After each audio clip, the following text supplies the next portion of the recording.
Alright, mayong adlaw sa itong mga suping nga tanaw o gating paminaw sa tuwag mga nagariyang Facebook pages, social media.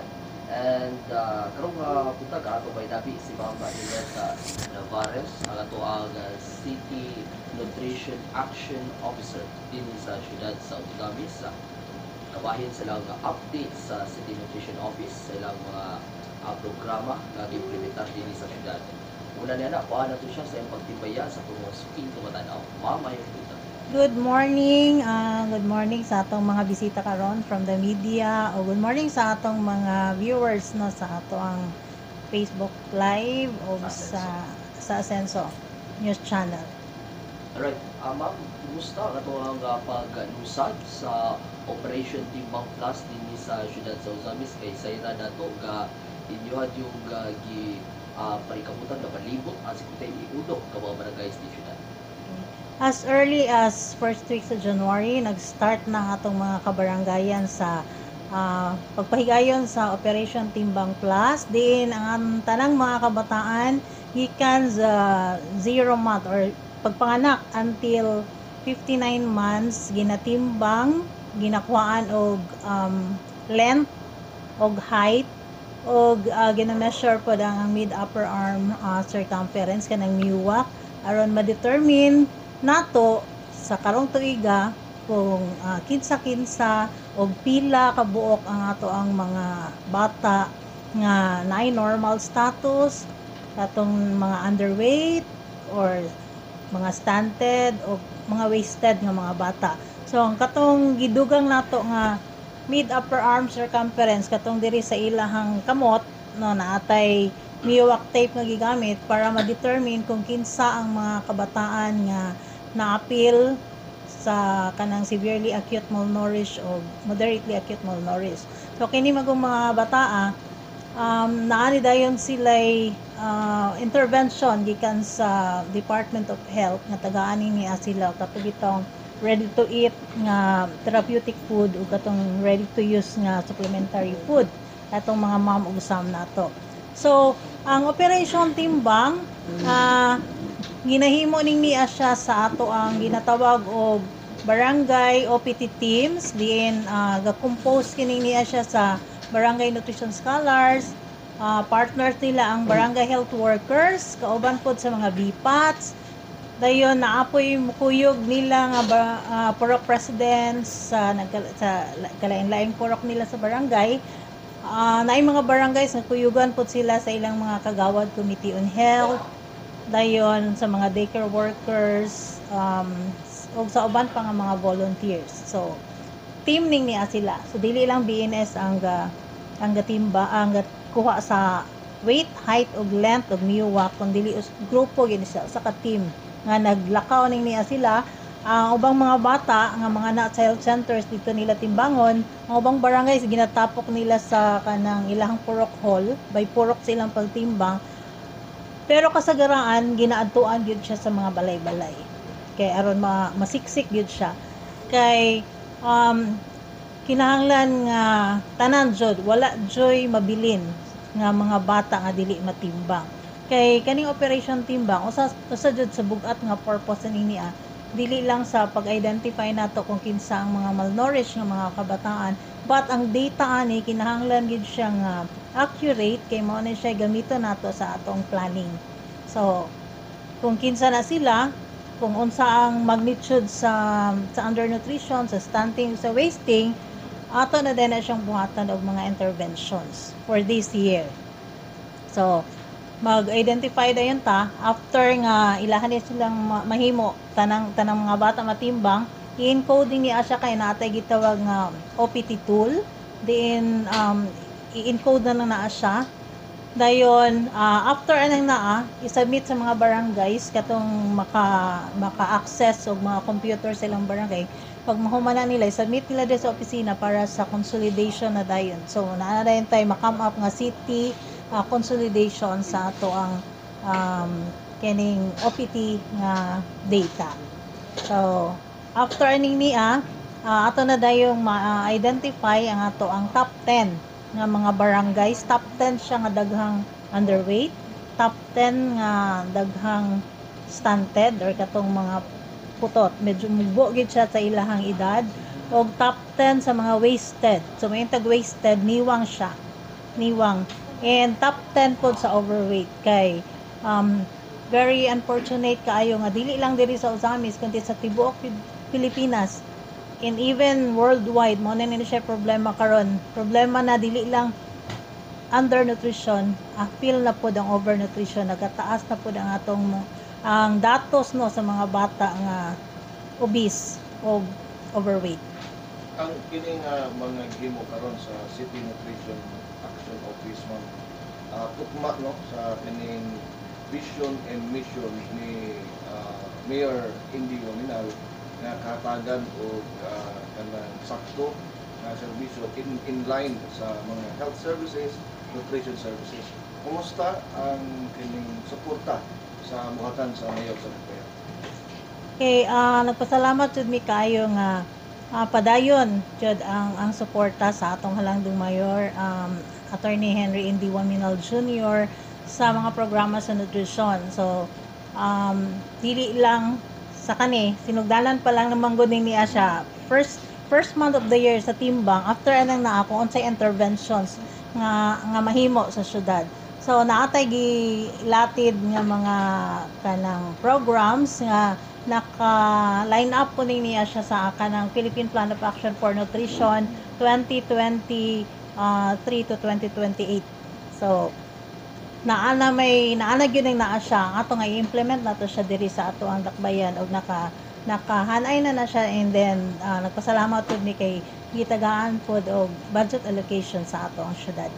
So Willis, kinahanglan yun, no? Ang programa, ang LGU, kinahanglan nga magtambayayong aron makapot ang tinguha sa programa sa nasunod na nutrition house. Yes, ang goal gyud sa national no sa National Nutrition Council is ma-reduce no ato ang prevalence sa malnutrition. So again, kung yung kag malnutrition, dili lang siya underweight, stunted, wasted, appeal na pod ang overweight ug obese.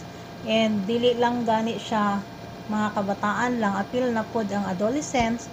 Of course, ang atong pregnant and lactating, wag na siya atong focus kay ang nutritional status sa mga bata sa pagkatawo sa bata nagadepende niya siya kung unsa ka healthy ang mama sa dihang gabuntis siya. Kanang atong kanang first 1,000 days, no? So ang first 1,000 days gikan na siya sa pagsugod sa pagburos until 2 years old ang edad sa bata. So diha jud ang pinaka importante kaayo, gitawag nato siya window of opportunity.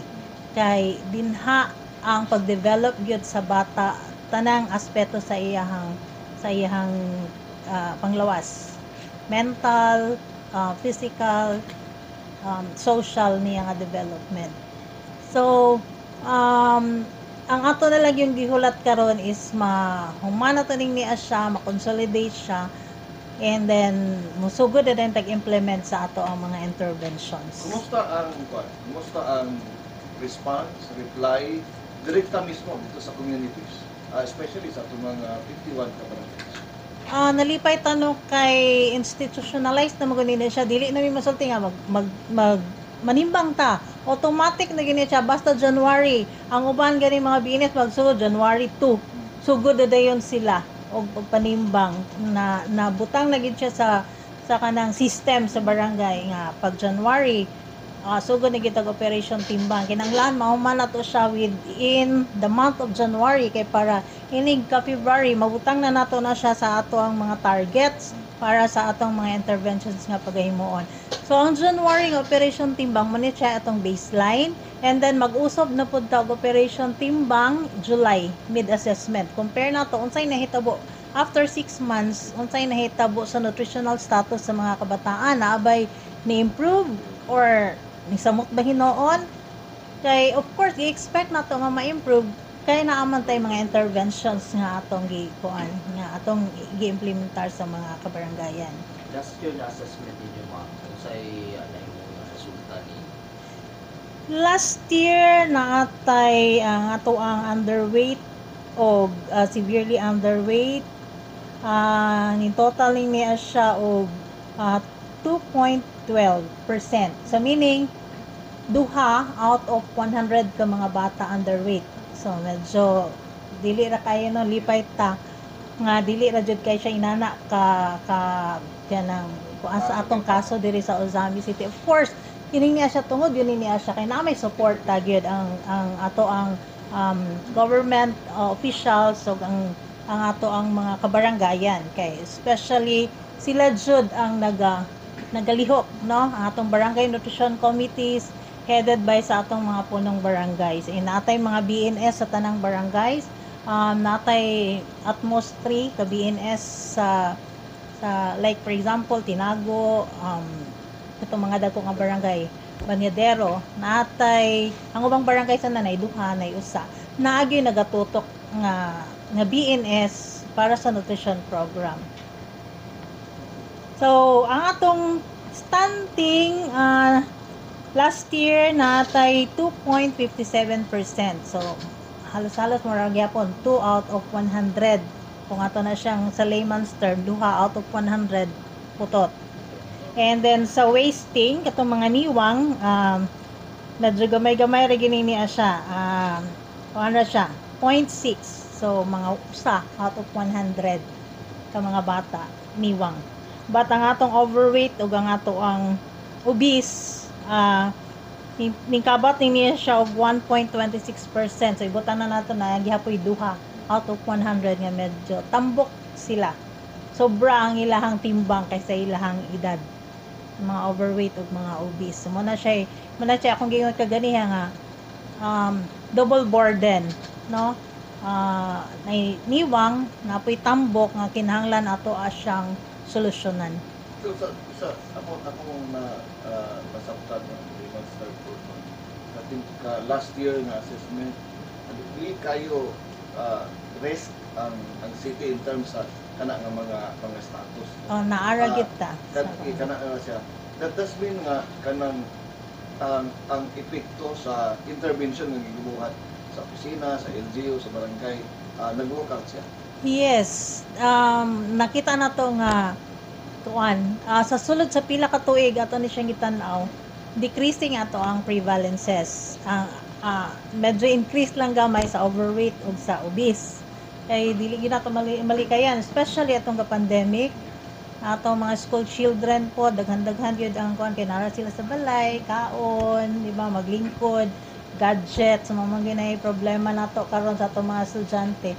And bisan sa mga preschool no po nang na siya medyo ning taas-taas jud gamay lang pod noon ang ato ang overweight ug obese. But for underweight, stunting ug wasting, nagpasalamat tang decreasing atong prevalence, and we hope for this year padayon ang pag-ubos. So dili man kanang di kay posible bitaw nga mahitag zero malnutrition kay ang ato lang nga mo continue ang iyahang pag-decrease sa prevalence rate. O kining tanan of course resulta ning niya siya sa mga kanang interventions nga gi-implement sa city o sa mga barangays. Ang atong mga barangays I'm proud to say nga atong mga barangay nutrition committees functional gid sila. Sa may tag-functional, naga-meeting sila quarterly, presided by the punong barangays, hisgot sila kung unsay maayong buhaton no para masulbad ang problema sa kanang malnutrition bisag inana kagagmay gina-aksyonan gihapon siya. And naa sila'y plano kanatong gitawag Barangay Nutrition Action Plan nga gina-implement yun nila sa mga kabaranggayan. So nalipay ta nga atong mga kapitan, atong mga members sa Barangay Nutrition Committee, atong mga BNS aktibo gyud sila sa pag-implementar sa ilahang Barangay Nutrition Action Plan. Ug usa gini siya sa mga butang ikapanghinambog gyud sa Ozami City. Kay bisan nga ni atong pandemic no nga dili man mi makalihok, di man mi makato sa barangay kay bawal man mato sa barangay. But then ang barangays nagalihok sila sa ila. So agitay problema ato bisan ka pandemic galihok gyud ang ato mga kabaranggayan. Para dili ma-worsen ang ato ang problema sa malnutrition. Incentive na yung ikahatag mo gabi na dato para may healthy balance diet mga katawhan labi na mo sa gusto mo problema sa overweight iwang kaayo sa mga kinahanglan nila mga prevention. Ang mayon tag kanang healthy lifestyle. So i-practice na tong healthy lifestyle. Tag practice healthy lifestyle unang-una jud, of course kinahanglan ang atong diet is balance. So may kag balanced diet dapat nagkalain-laing klase nga pagkaon no nga imong ginakaon and insakto nga gidaghanon. So wala na siya balance lang na siya. And ato siyang kanang ibalik bitaw karon kaning yung pagkaon sa gulay ug prutas. Atong mga kabataan karon medyo dili na kay mga unugutan ug kanang prutas no kay daghan na kayong mga fast foods dayon mga dilata usa sa hinungdan pod nga dili na sila kayo tigkaon ana kay ang ila pong mga role models unta no ang mga ginikanan. Of course ang mama magluto di bitaw para sa una nga ang atong mga mama magluto jud utan so bisan gani og pamahaw na adyoy utan no but karon busy na kayo daghan na kayong mga rason nga dili na kaluto palit na lang sa tindahan dayon magpalit na lang og kanang mga dilata mga noodles, mga inana nga mga kuan, inana nga klase sa mga pagkaon. So, ibalik na to nga kitay magpreparar. Ang mga mama magpreparar. Mukaon gulay ang mga mama para mukaon pud ang ilang mga anak. So, healthy lifestyle, balanced diet coupled with physical activity. Exercise, kung of course ang uban maka-afford man sila ka na exercise nga gym. Pero exercise magyapon na ka ng walking, di ba? Instead nga magsakay, maglakaw. Di ba? Dayon jogging ginagmay sa mga sabalay. Sa una kay maglampaso, exercise, manilhig, exercise man na siya, manlaba. So, karon man gud kay convenience na bitaw, manlaba, washing machine naman karon di na jud kay magkuso-kuso. So inana, dayon kung mayon taog kami sa una maglakaw, mag-hike pa yun sa eskwelahan karon ng mga estudyante magsakay. So pwede na to siya nga form of exercise, walking, gamay nga jogging, mga household chores no pwede nila himuon sa ilang kuan. So diet and exercise mao gina siya kanang tandem para mahimo tang healthy. Nakita na ko dito bitaw kung kanino ka ma'am dito sa may barangay Gamo na nagluto sila ng mga dishes dito, mga veggies dishes na mga lain-laing mga klase-klase mga putahe. Pwede ba ito ma-adapt na ito sa mga barangayan na ito? Yeah, that was Nutrition Month last year na nga nagluto. Ang abang mga barangays, naman po sila yung mga cooking contest. During sa Nutrition Month, o kana sa ilang mga barangay day, na sila ginapanghimo kanabitang mga booth diin na-display og mga gulay o mga prutas para ma-aware ang atong mga kabataan. Oy naaday ni na siyang available sa atong barangay.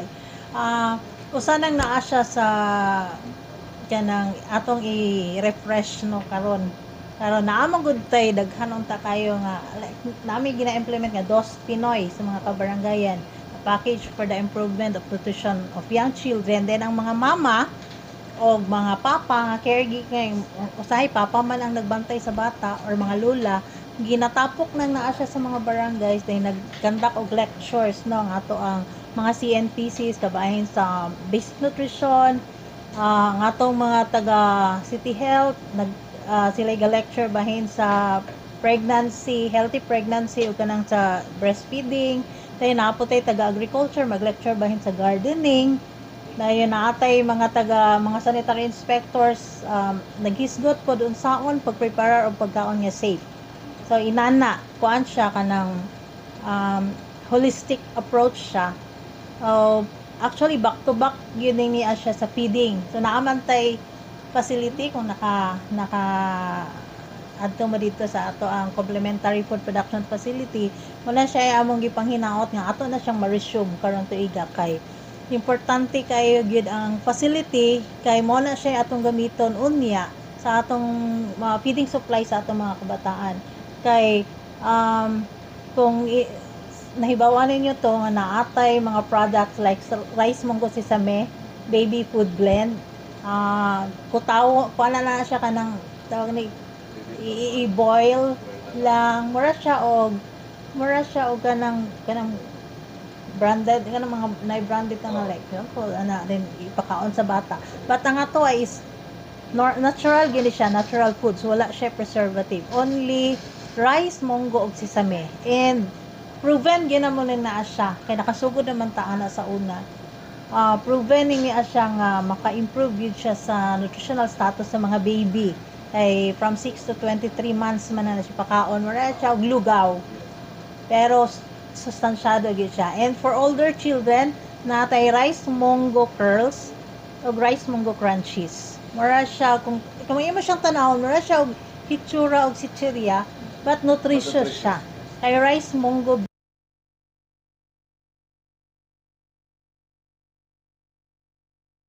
upgrade siya gina-recoasting kay medyo ning mahal naman gud atong rice ug atong munggo. After anang mo signal na si Mayor nga ato ang i-reopen, mo ginaya mo gihulat kay ang mga barangays pod gahulat dud sila ana. Kay so far sa mga barangays nga naka sulay na sa mga products, positive yun ang ilahang feedback. Even mga mama daghang nangita gyud asa na tong tuwa kay ilang mga anak ganahan jud kaayo. Muna siya usa sa atong mga ipanghambog diri sa Osamis kay for Region 10 tulo pa lang ang naay facility, duha dito sa Cagayan and then ato sa Osamis. So we hope nga ato ni siyang ma-reopen. Of course Padayon gyapon ang Operation Timbang Plus, no? Operation Timbang Plus padayon gyapon until now. Akong hangyo sa mga mama no nga at mo-cooperate ta no, kung ipadala sa health center or sa Purok Hall, atong dadon atong mga kaanakan para makuha ang ilahang timbang, height, weight, length og miwak o para makabalo sila kung unsay nutritional status sa ilang mga kaanakan. Ang atong mga BNS, BHWs and other members sa OPT team mag-adto pud sa mga balay-balay. Hangyon ako sa mga mama nga ato silang i-accommodate kay aron tanang mga bata walay makaligtaan nga dili maapil sa atong Operation Timbang. So daghang salamat sa mga barangay kapitan, mga barangay officials, mga barangay workers nga nagatabang aron mahimong successful ang ato ang Operation Timbang Plus karon nga tuig. Salamat po. Thanks.